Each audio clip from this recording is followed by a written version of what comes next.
Ideology. Review this lecture after reading Chapter 10 in Understanding Movies. Use the film grammar sheet in the Week 11 module to aid in the note-taking process. Journal Question 10. How has your relationship with film changed since the beginning of the term? I want you to consider everything we've done this semester, and I can't wait to read your last journal entries. Film and media are vehicles of communication, contain ideological content, have a powerful influence on our understanding of the world. Let's clarify what we mean when we say ideology. Ideology, beliefs, values, ideas that shape the way we think, act, and understand the world. Virtually everything is ideological. Our attitudes about sex, work, power sharing, authority, family, and religion. All of these interactions involve ideological assumptions within culture. The following contextual quotes address how film functions as a vehicle to represent and communicate ideology. Since ancient times, critics have discussed art as having a double function, to teach and to provide pleasure. And entertainment always functions as a part of cultures, as a part of an array of cultures, subcultures, and countercultures. All films have ideological content in varying degrees because films are made within culture. Characters reflect or challenge cultural norms. It's impossible for a film to lack ideological content. Films are coded with ideological messages.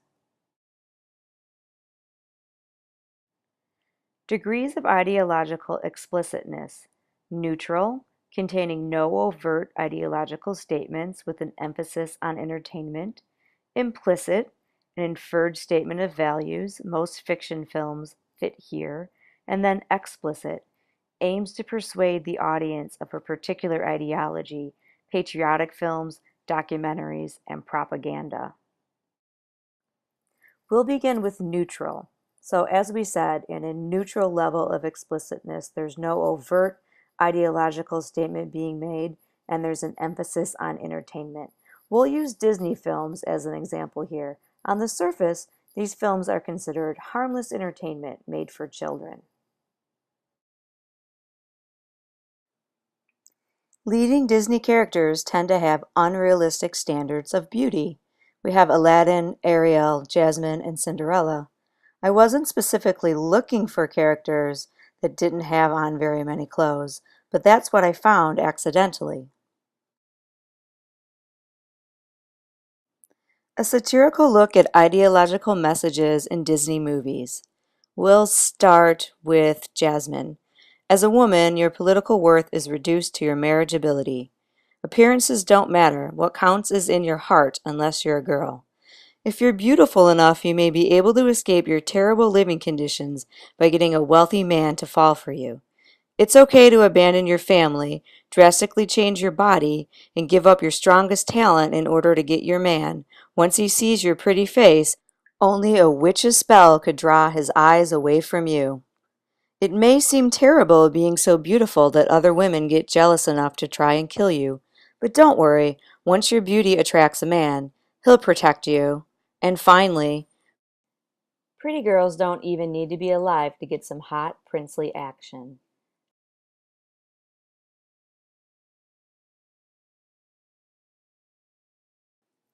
An equal opportunity offender: what Disney princes teach men about attracting women.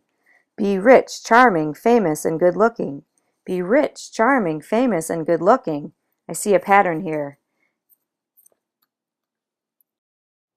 Implicit ideological explicitness. Films contain an inferred statement of values, and we said that most fiction films fit here. An example of an inferred statement of values is the traditional definition of a family. Man plus woman plus children equals family. Pretty Woman is an example of a film with an implicit ideology. On the surface, it's a Cinderella story and a light-hearted romantic comedy, but if we look for coded messages, we'll find the female lead is a prostitute. The male lead is rich and buys her company. The man saves the woman.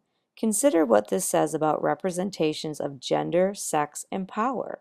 Students are encouraged to watch the trailer for this film. Explicit ideological explicitness aims to persuade the audience of a particular ideology. We said patriotic films, documentaries, and propaganda are examples. Films with explicit ideology will clearly define one ideology as being right above all others. Examples: Triumph of the Will, a Nazi propaganda documentary; Bowling for Columbine, an unapologetically pro-gun control documentary; and American Sniper presents the American as hero and the Iraqis as bad guys. Ideology is a language in film. Characters speak through ideological subtext. We root for the hero, the good guy, or the underdog, and against the bad guy or the villain, in large part because of their ideological or moral constructs. What attracts an audience sympathy? And by sympathy, we mean investment. Favorable traits include idealism, courage, generosity, loyalty, and kindness. Good looks and sex appeal attract sympathy, as does an underdog or an outsider. Examples here from Rocky, and then our standards of beauty from the past, Rita Hayworth and James Dean. The audience can have sympathy for the anti-hero and femme fatale, even if they dislike their actions, if they have at least a few favorable characteristics and are charming or good-looking. Our examples here are Joe and Norma from Sunset Boulevard. Villains and antagonists have negative traits like selfishness, cruelty, cowardice, and dishonesty. In addition to behavior that is unsympathetic, villains and antagonists are often made to look unattractive.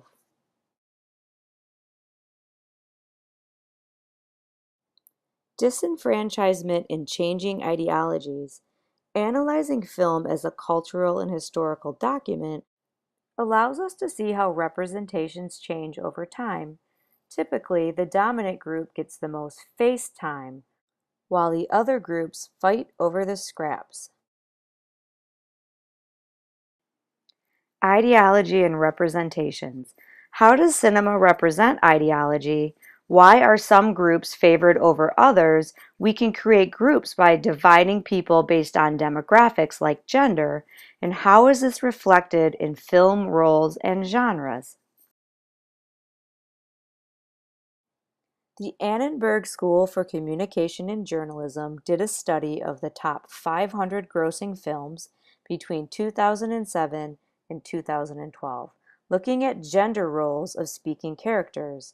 The key findings help us determine which groups are favored over others, and we're simply going to divide the groups up into male and female. Gender prevalence in 2012, out of 4,475 speaking roles, 28.4% were female. Out of 1,228 directors, writers, and producers in the top 100 grossing films, women accounted for 4.1%, 12.2%, and 20% respectively. Feminist film criticism began in the late 1960s and brought attention to the role of women on and off the screen. It was found that women had shorter acting careers than men, and women were underrepresented behind the scenes. If we trace a straight line from the 1960s to the study we look at, we'll find that women are still an underrepresented group in film, especially behind the scenes. Laura Mulvey, a film scholar, wrote Visual Pleasure in Narrative Cinema in 1973 She argues that in classical Hollywood cinema, the female form is often the object of desire. This becomes known as the male gaze theory. The male gaze theory argues that the camera takes the point of view of a man, and women are reduced to sexual objects. Examples can be seen in media even today, more than 40 years later. Representations of women within the male gaze, from American Apparel, American Beauty, and The 7-Year Itch.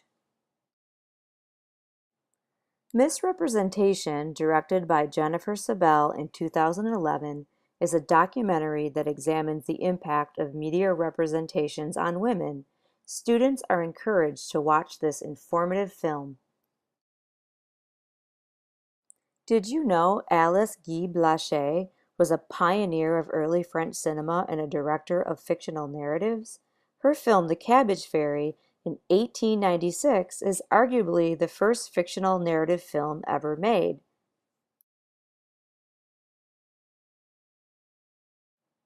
African American actors had little opportunity to play leading roles in the golden age of Hollywood and beyond. They portrayed characters that were stereotypical and often offensive. Actress Hattie McDaniel won the Best Supporting Academy Award for her role as the maid in Gone with the Wind. The character perpetuated a stereotype for black actresses as servants and domestics. To her critics, Hattie said, "I can either play a maid or be a maid." Louie Armstrong, singer, musician, and actor, despite his crossover appeal with white audiences, his film roles were typically as a performer and entertainer. Catalyst for Change. Sidney Poitier, the first black man to win an Academy Award for Best Lead Actor for Lilies of the Field in 1964. He used his crossover appeal to advocate for multidimensional and well-developed roles for actors of color.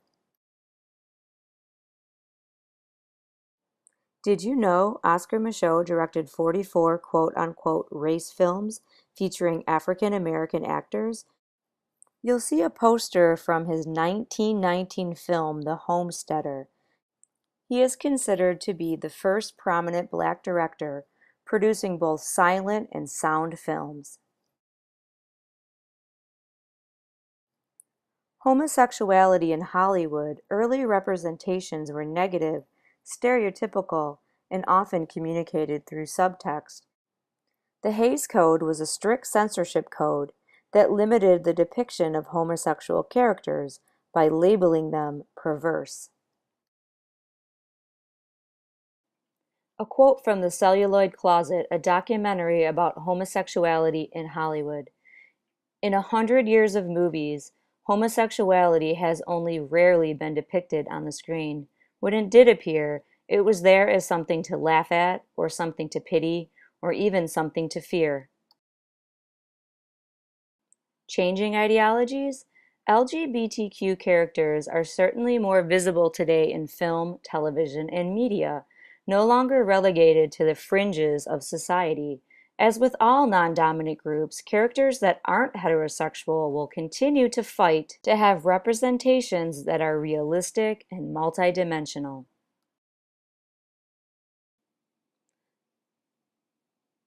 As we end our exploration of film and media's power to inform and influence ideological beliefs, I pose the following question. Do representations in film reflect society, or do representations in society reflect film?